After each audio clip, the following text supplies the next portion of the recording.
Greetings and welcome to Star Trek Discovery Pod, a sometimes funny, trying to be smart podcast covering all things new and sometimes classic Trek. Cheers to drinking with a child. I'm your captain, Mariah Gossett. With me on the view screen, we have Clyde Haynes. Get out of my mind. Got to get out of that mind. Paul is on an away mission. He sends his regards, and we will all be back together soon. But tonight we are wrapping up our Section 31 coverage, chatting about Deep Space Nine's extreme measures from Season 7, Episode 23. This episode was written by David Weddle and Bradley Thompson and directed by Steve Posey. Before we jump in, though, hey, you can visit StarTrekPod.co to find links to share this show with a friend. Hey, and you know what would be really great? I realized today, I checked, we haven't gotten a review on Apple in like 2 years. So I know our crew is tight. I know y'all been listening for a while, but if you wanted to go leave us a little love on the Apple Podcast app, or you can give us a rating on Spotify, that would be really great. It helps other people find the show. I know we're in the off season, but you know, maybe wilding in the off season, maybe doing weird things. We go crazy. We got hot dog talk coming up, I'm sure. Other tangents to be enjoyed as we're waiting on more new Trek to come down the pike. It shall happen soon. So head on over to StarTrekPod.co. You can also find the link to the Patreon, where folks are watching a different Star Trek episode every single night. There's things going on in the chat. There's camaraderie about the state of our world. If you just need some place to vent, it's definitely a good place for that too. So yeah, you can visit StarTrekPod.co or Patreon.com/StarTrekPod. If you're hanging out with us tonight during the live stream here on YouTube, which we do on Thursday nights during our regular scheduled programming, Clyde, how can people tell us that they want us to pay attention to something in the chat? Just send us a message on Blue Sky and we'll see it. Because, you know, notifications and stuff. No, seriously. Do that. But also, if you're watching us live, then just type capital P, capital O, capital D, capital pod into the chat. And we will take a look at your musings, your thoughts, your philosophies, your theories, your hot takes, all of it. And in a moment, we'll say, hey, give me your cold or hot thoughts of the day by typing HF into the chat, and we'll take a look at your thoughts about this episode, Extreme Measures. Indeed. Clyde, I'll ask Paul through our communicators later, but I was chatting with some other podcast friends the other day, and they were telling me that a thing that they like to do with their patrons is just like a loose hang in a Zoom, where like we're not recording anything, we're just chitty chatting, maybe having a cup of tea or other beverage. And so to our patrons out there, if that's something you'd like to do, if we had like a monthly just like hang for our patron members, let us know. You can hit us up either in the Slack or on the Patreon page. I thought that might be something fun to do. We could have, especially now in the off season, like maybe instead of a live stream, we just hang out with each other and talk shop, talk Trek, talk other, you know, food items we're obsessed with lately. Yeah, I'd be interested in that. Yeah, could be kind of fun. Let us know what y'all think. Hit us up. All right, Clyde, I think it is time for us to dive into, if I can find the button, who's got the button for some Cold Freight. It's an old episode. It's from the 90s. It is from, I was like, what's the exact? May 19th, 1999 to be exact. What were your thoughts about Extreme Measures? Well, it looks like we're going to party like it's 1999. Oh, you know, I think, you know, I was watching this and thinking, all right, so I'm going to go back and I'm going to rewatch a Section 31 show, like an episode, after watching the Section 31 movie. And it was a little, Paul's going to hate this, but it was a little bit of a miss for me. I mean, it was probably more in line with, I think, the thought of Section 31, which is more espionage, more spycraft, but I didn't see a whole lot of spycraft. And I got to tell you that Bashir and O'Brien, if I'm in trouble and I need a spy to come and get me out of trouble, those two are not the spies I want to do it. No, I enjoyed them as like kind of our bumbly duo trying to find the mission information, you know? It kind of seemed like this was the spies who weren't spies trying to stumble their way through. I From both of them, my expectations probably were a little too high.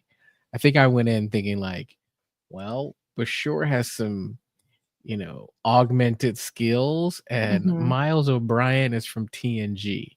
So he's seen it all. He's been a part of it all. And then, and I was also expecting something probably like, I think in my head, I was thinking something more like Slow Horses meets Inception. Mhm.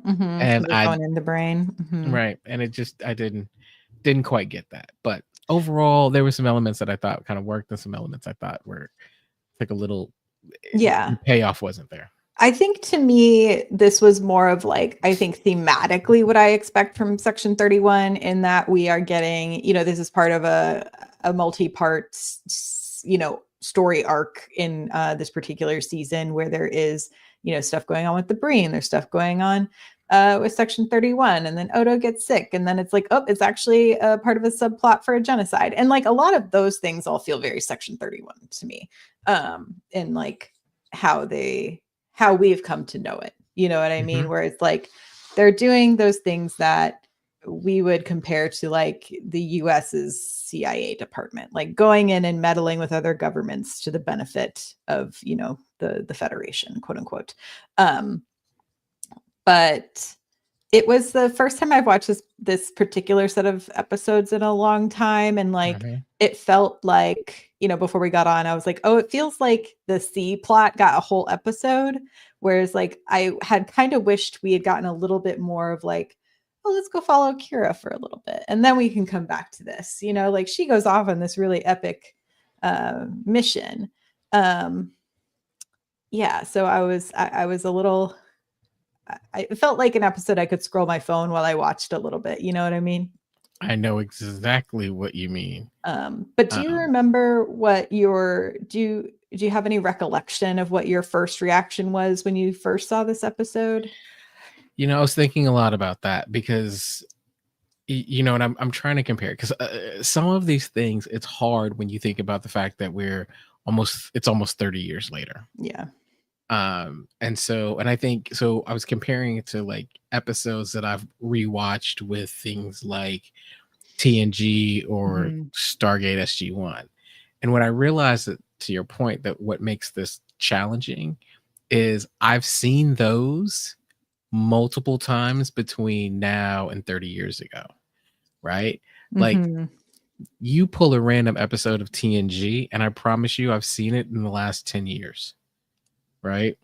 And so I had to think back to like, man, when I watched this in 1999, what was I thinking, right? Like, and I had to think I was in college, and so there's a good chance that this was on, and I was probably still multitasking, Mhm.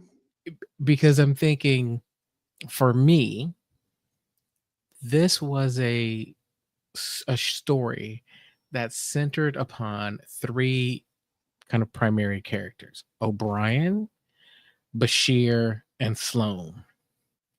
And I'm thinking, especially at the time, you didn't really have Odo, and even though he was in it, he wasn't doing Odo-esque things. Mhm. Didn't have Worf in it. You didn't have Dax in it. You didn't have Cisco in it. Like, you didn't even have Jake in it. I was probably not that interested in it, in '99, if I'm honest. Yeah, I mean, I think for me, it was like, I'm sure at the time, I know I didn't watch this at the time of airing. I think I first watched Deep Space Nine like pretty recently, like within the last 5 years, really. Um, so it's like, because I know Odo doesn't, I'm like, I know Odo doesn't die. So I was Right. like, I bet though at the time, like pressure and like the ticking clock feeling of the episode probably felt a little bit more exciting if you are unaware of, like, if you're watching something week to week as it's airing, you know what I mean? And being like, oh, I could see all the teasers, you know, about this being like, is Odo going to survive? Like, yada, yada, yada. And I think it's been helpful. So I've been rewatching ER from the beginning recently. Done that recently. Yeah, I was like, I've been watching HBO's The Pit, and I was like, oh, I know where I can watch a whole bunch more Noah Wiley. So I went back and I was like, oh, because I've never watched this series, like I remember seeing it on TV occasionally, but I've never watched it from beginning to end. I am far more like, oh my gosh, what's going to happen to this character? Because I fully have no idea if anyone lives or dies between these things. And so it's like I can feel, because the pacing of that show I think is much more similar to the pacing of like Deep Space Nine than what we get in most modern TV shows. But like the drama build, I'm sure was really intense at the time if Odo was going to survive. Also, what a like very powerful metaphor for them to have for this particular story arc for Odo about like Section 31 essentially planning a genocide of a people. And like what a, you know, I'm thinking about like in 1999, I feel like everyone was probably a little bit more aware of like what had just happened in Rwanda. You know what I mean? Like there's like, I think a conversation was probably being had culturally that's being injected into the show at this moment. And it felt poignant. And there's things about this episode I really enjoyed, and we'll kind of jump in, but it was a little slow. And then also I think was missing some of the stakes for me because I knew what the outcome was going to be. Yeah, I'm trying to look back. Like Kian just said, it was like it's very near the end of the series, so it's definitely a question who would survive until the end. And like exactly. So I was trying to look back, and the other thing you're talking about is you're talking about me 25 years ago, right? And I'm trying to figure out, like I was a very different consumer of television 25 years ago, and you know, so yes, we knew that this was going to be the final season, but to Kern's point, the idea of like, did I believe that there was a chance that Odo might die? They weren't really killing. This was a time period where they weren't really killing off stars, right? But even just the last season, and they're like, or last couple seasons up in the drama. Yeah, I mean, they had just killed off Jagzia. Yeah, and they replaced her though. Like, didn't they? Like we still got yeah, we still had a Dax. Yeah, we still had a Dax. And so that was disappointing, but I kind of like that I could roll with that. But at this time, there's no way I would have thought, oh, they might actually kill off a character. It's just like, yeah, they killed off Tasha Yar. That was jarring, and it felt like that was a lesson learned, and they weren't going to do that again. So the idea that because they killed her off, and then they kept having to bring her back. So and Odo, I don't know that if they actually killed Odo, I probably would have been shocked, and that would have been the lasting memory for me. But you're right, there was a sense of like this ethical dilemma, and I do vaguely remember when I watched this for the first time, that was a really big plot point that I don't know that we had really discussed or explored that much before, at least in the television and the sci-fi. But this idea was it okay, right, to take this enemy that was largely hell-bent on your destruction, and would introducing this thing into the Great Link that would ultimately cause them to die, is that okay? Right? Like that was I think it's for me at the time, I think it was an interesting question. And I would imagine, I don't remember what my thought was then, but I now, it feels like a much bigger question to me today, ethically. Like I feel the gravity of that in ways I probably didn't then. it's like, there's so many historical things to point to. I mean, like even the colonization of America, like, and how much disease was used in that process Mhm.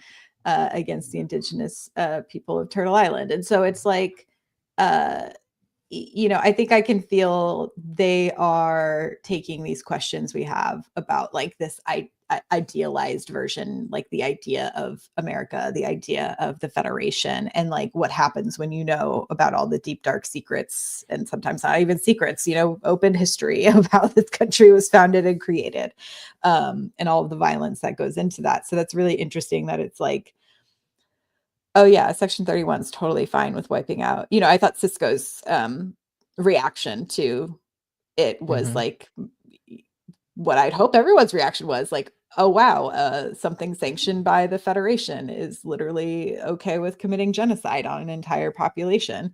And the horrificness of that.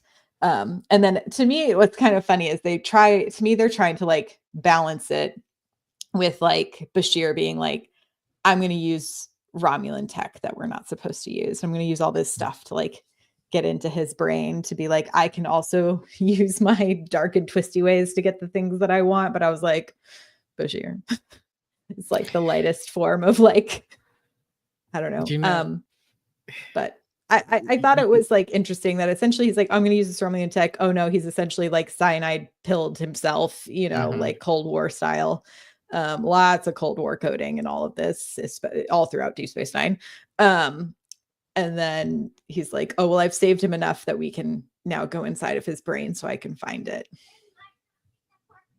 Yeah, it's fascinating to me. I was watching another show where a character was spending time with the CEO of a company, a really big, powerful company.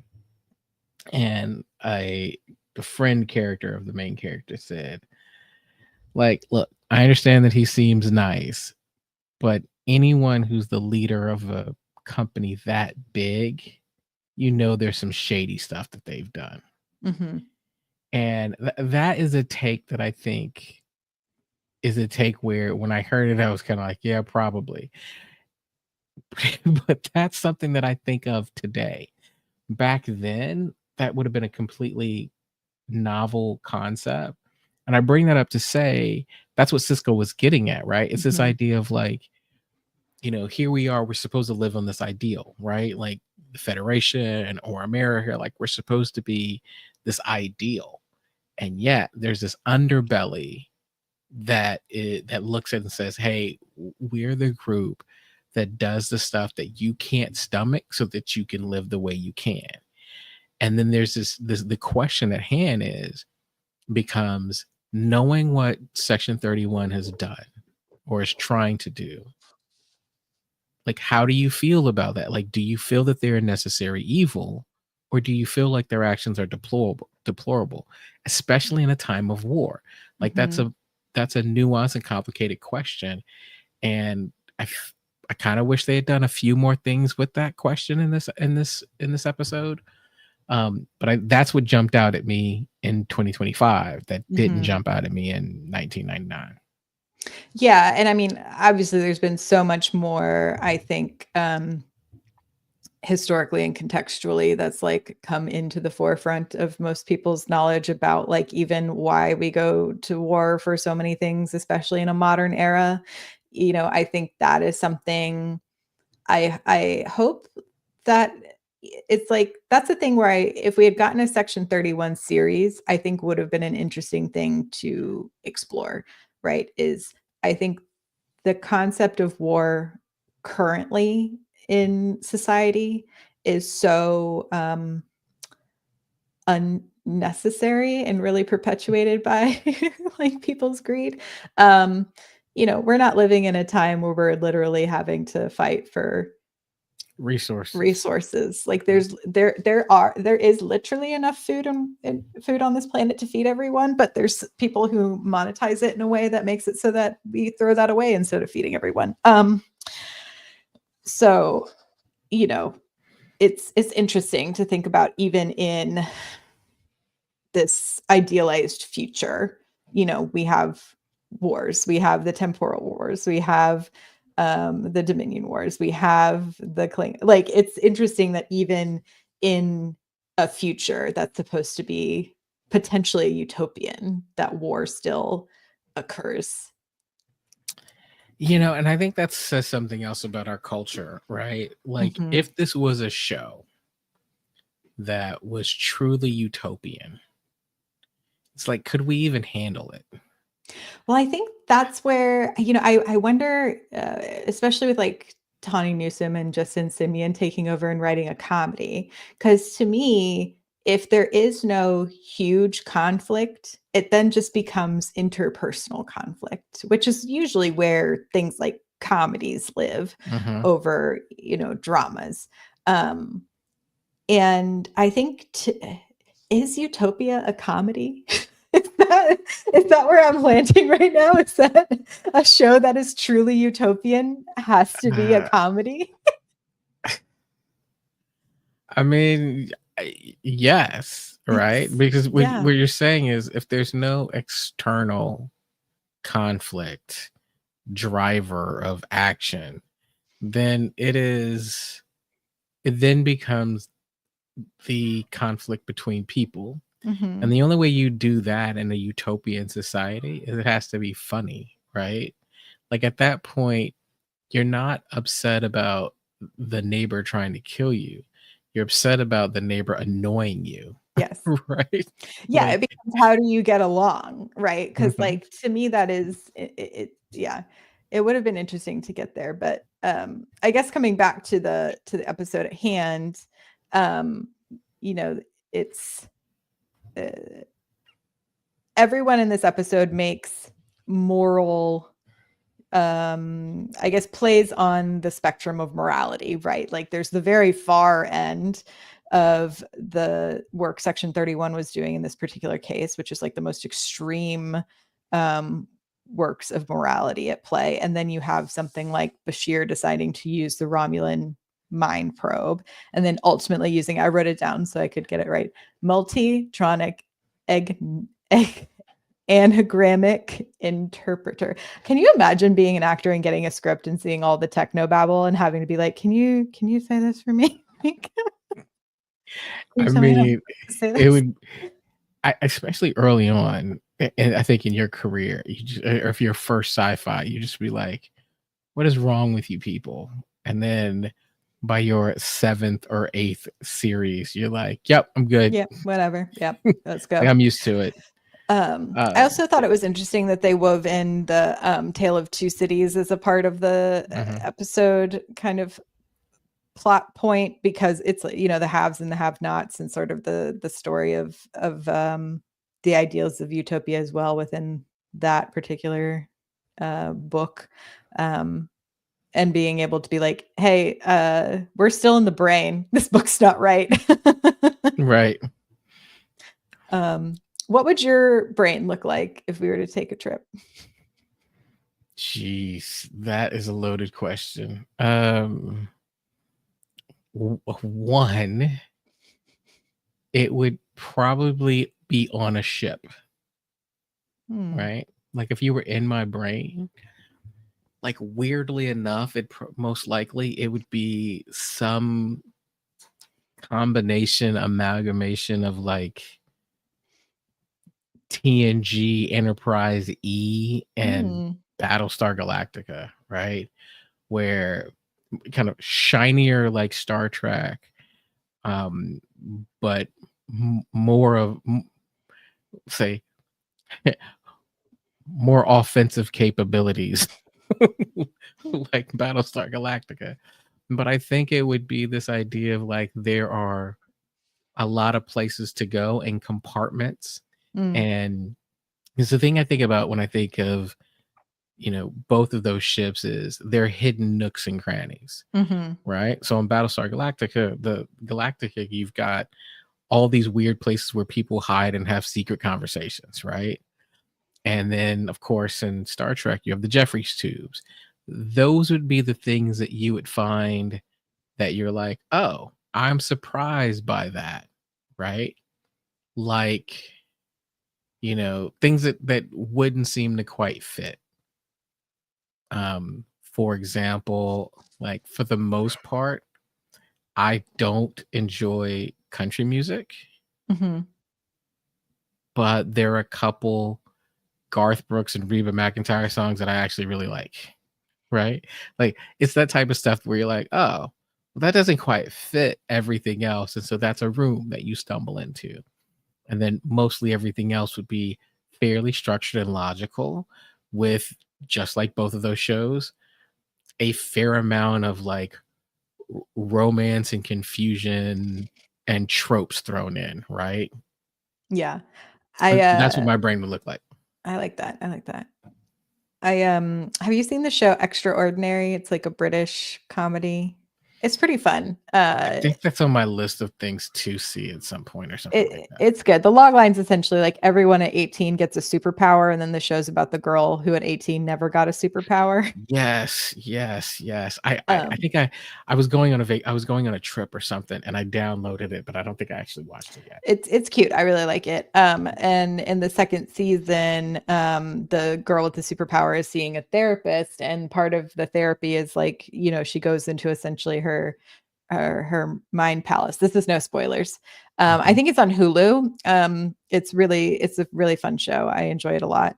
It's got a great cast, and her mind is like a bunch of rooms full of books, and so then it's just like all of her compartmentalized memories in these different books and stuff, and it's got all these different sections to it, and I think mine would just be many rooms full of books.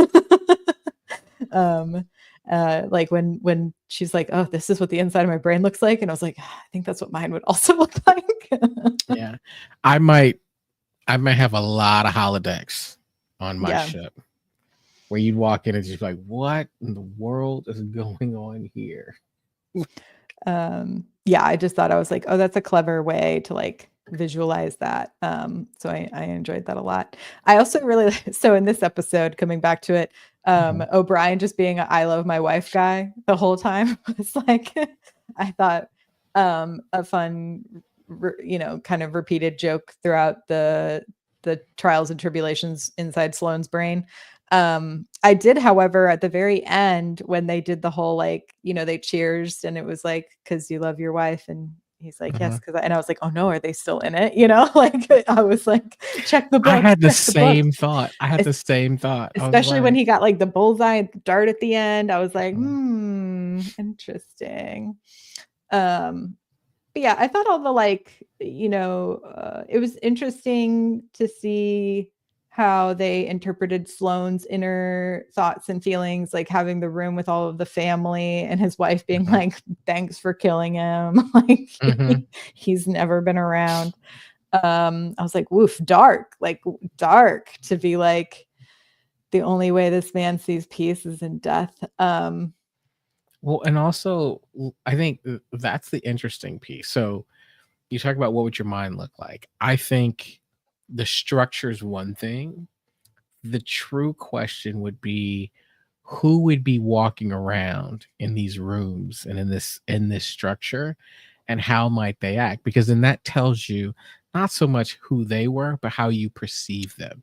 And so what I immediately grabbed onto was, Sloane looks at, I have this wife who ultimately, because of my job and the way I perform, like, yes, we're married, but she doesn't care for me, right? She'd be happy when I was dead. Like, that's a dark kind of moment to think about.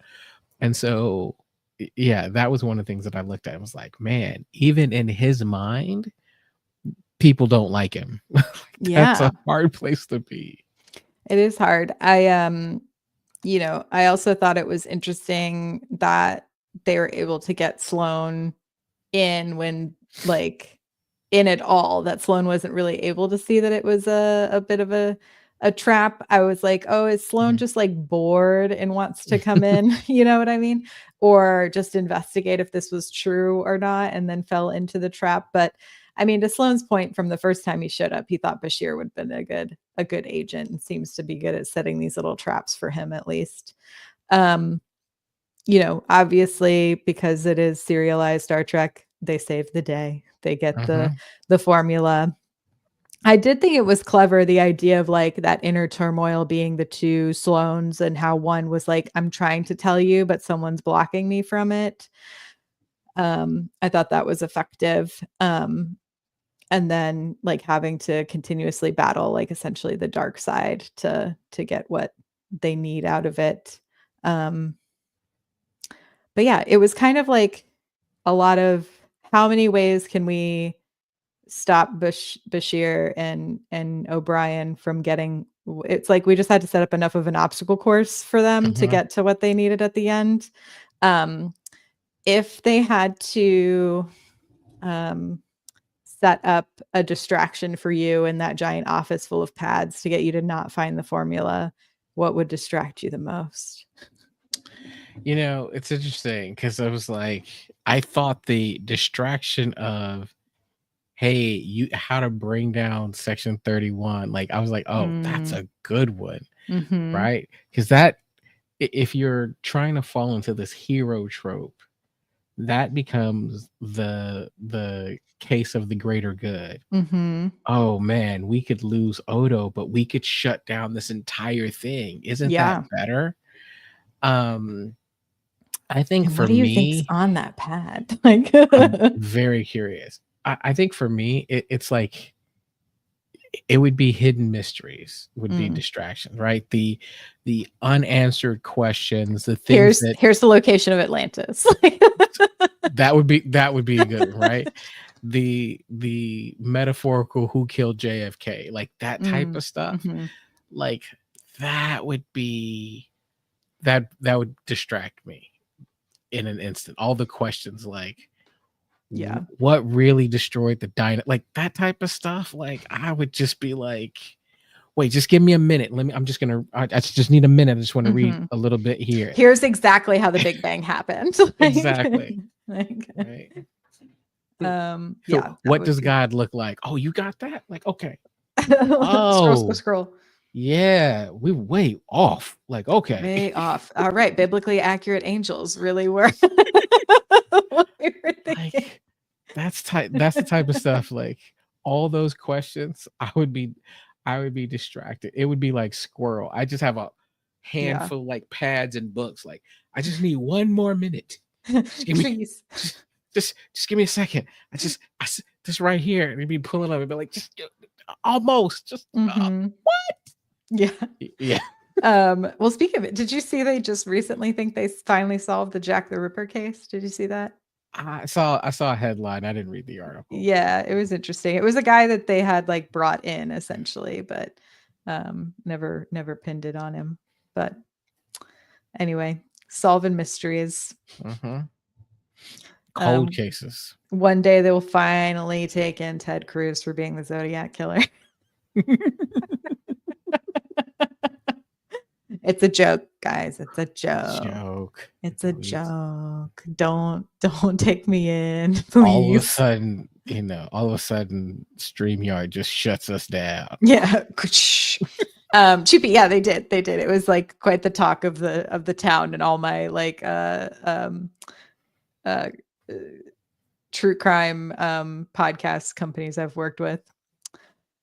Um yeah, I mean, I guess what do you think at this point? So this is really our first 3-point introduction is Mhm. through Deep Space Nine of Section 31, and then it sort of like grows from here. But there's not as many like I remember looking, I was like, how many?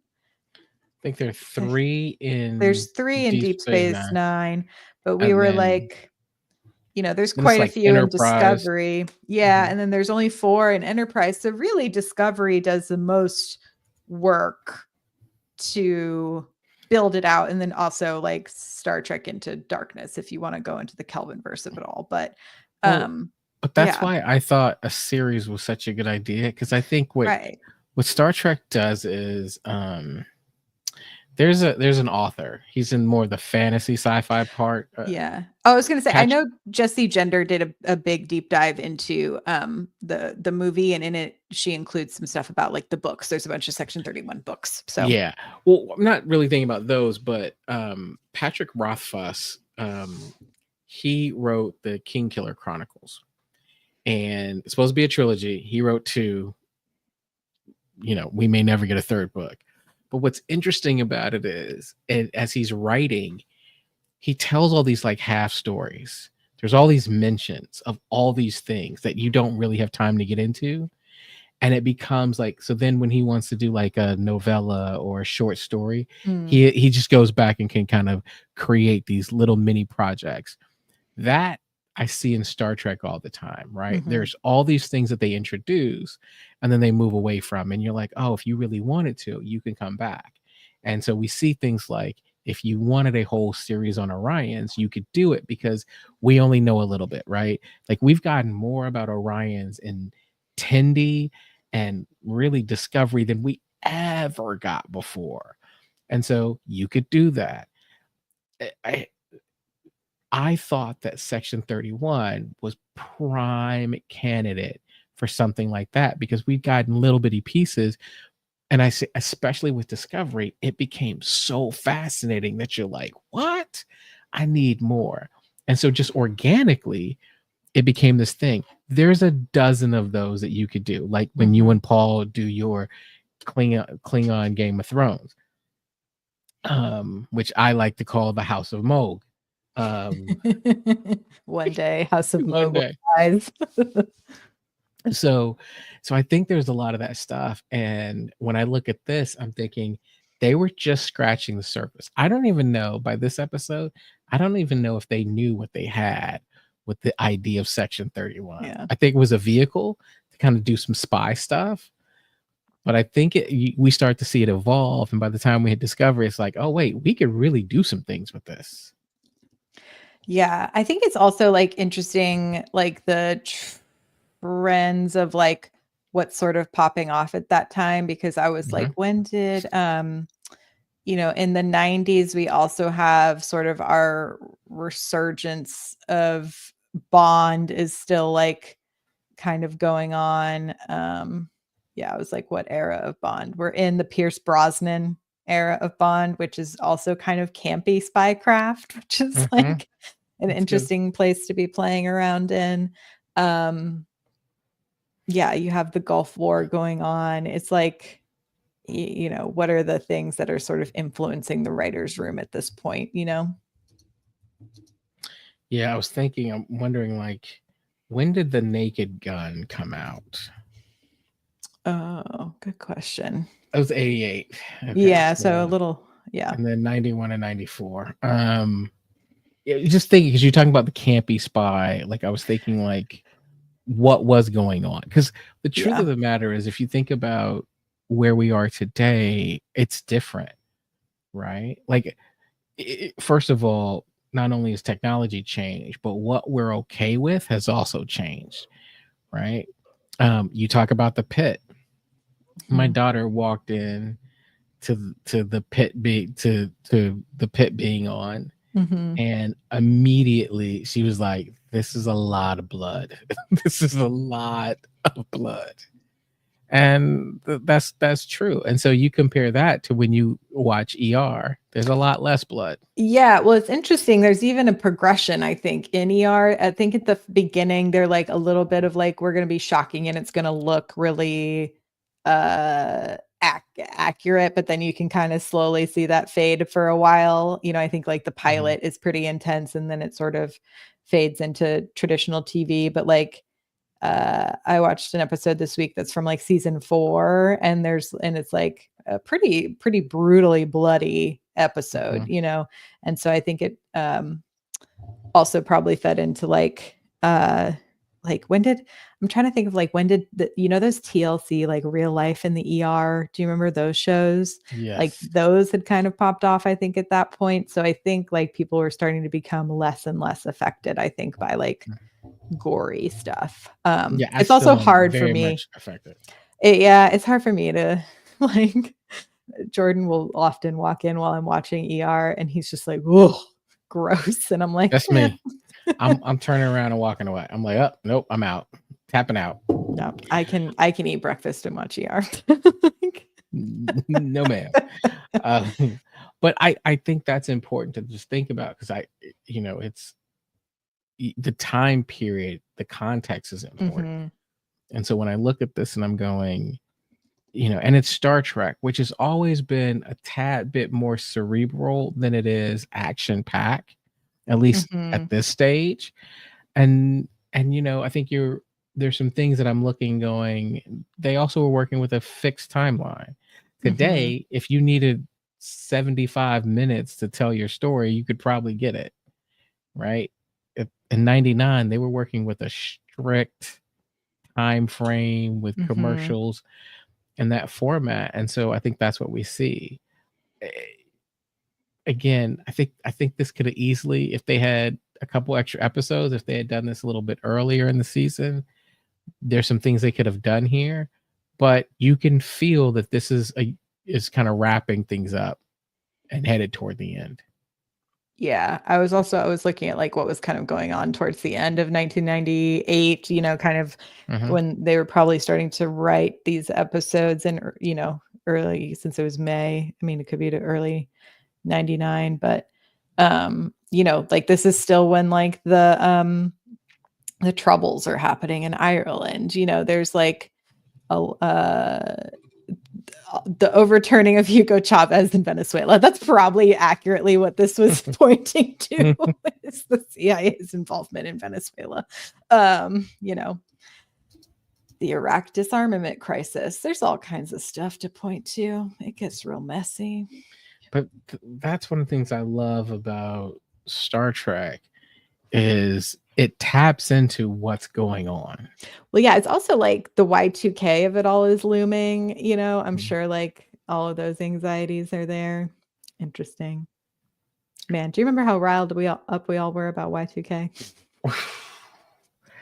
Yes, but I've watched a documentary on that and was like, if people didn't work really hard, it could have been bad. Yeah, correct. Really but it's bad. Like, it was just so funny that people were literally prepared for like the end of the world in totality. Yes. But I guess from this version of Section 31 that we have in Deep Space Nine, what do you wish this informed what we saw into the movie? I think, what this does really well is bring up kind of those gray questions, right? Like, again, you mentioned my favorite scene in this whole episode was when Cisco found out, right? So this idea of, in order to save a life, in order to do something that we believe in, we may have to do something that's questionable, and the tension between that. So, plus spycraft. So in the movie, I wish there was more of that. Yeah. Right. I know. I felt like we really had a lack of like, what is the moral quandary we're dealing with beyond just the repercussions of like Giorgio's actions before, like the idea of the past coming to catch up with you. Like, cool. But what is like the bigger question? What's something that like we're all sort of dealing with would have been interesting. And more spycraft, like actual spy work. And spy tool, like, so, okay. Couple of things with this. So yes, right, like we all love the scene in James Bond where they go through, here's all your fun gadgets. Listen, you regardless of who your Bond is, Sean Connery is the only right answer. But like whoever everybody does. He's a good Bond. He's also very handsome. But like, I mean, it was weird for me at first, a blonde Bond. I was like, what? I do love the George Lazenby era though. So Lazenby, sorry. But the star for me is always Q, right? It is the introduction of these cool gadgets that you're like, oh, it's a car, that's a boat that shoots missiles. That's a submarine. That's like, like that's always the cool stuff. So you have that. Plus this idea of like, what's the tension? Because to your point, chickens coming home to roost is, we've seen it a lot. Like, oh, I did this, but now I've turned over a new leaf. But that person who I hurt when I was the bad guy is still dealing with their trauma and wants revenge. It feels like that's in every series ever.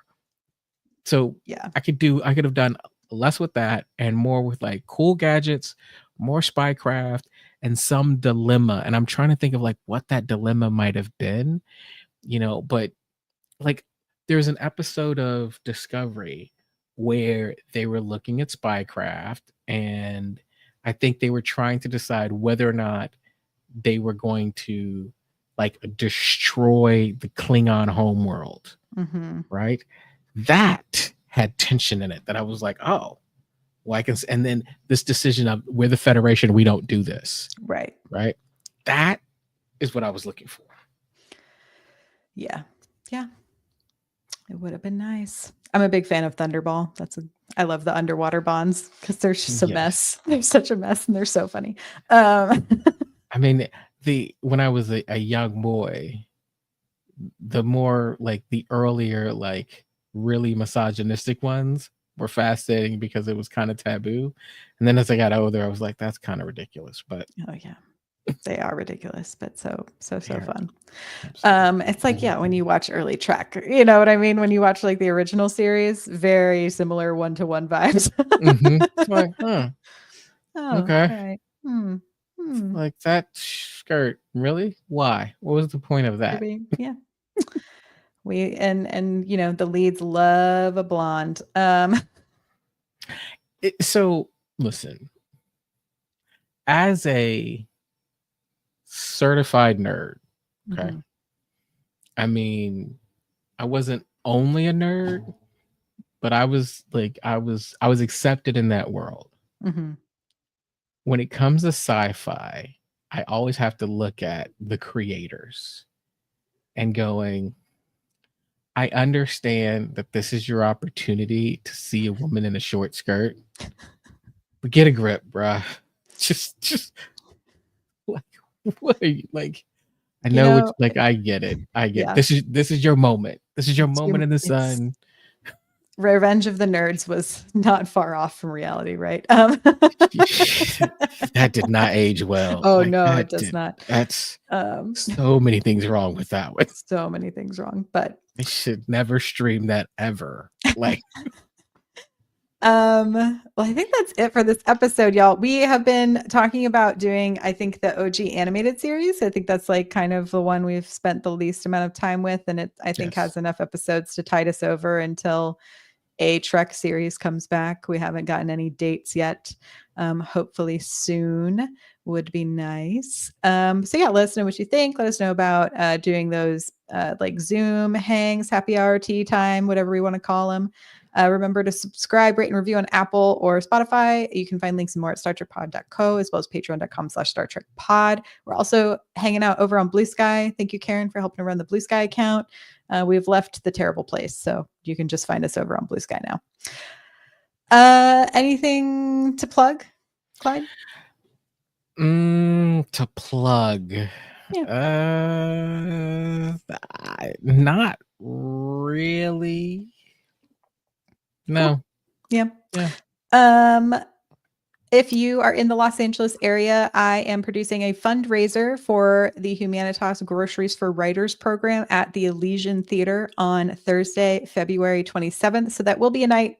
There will not be a live stream because I'm going to be raising some money to help out those affected by the wildfires in our writers and entertainment community. Shout out to Humanitas for all the great work that they're doing. Excited to raise funds for them.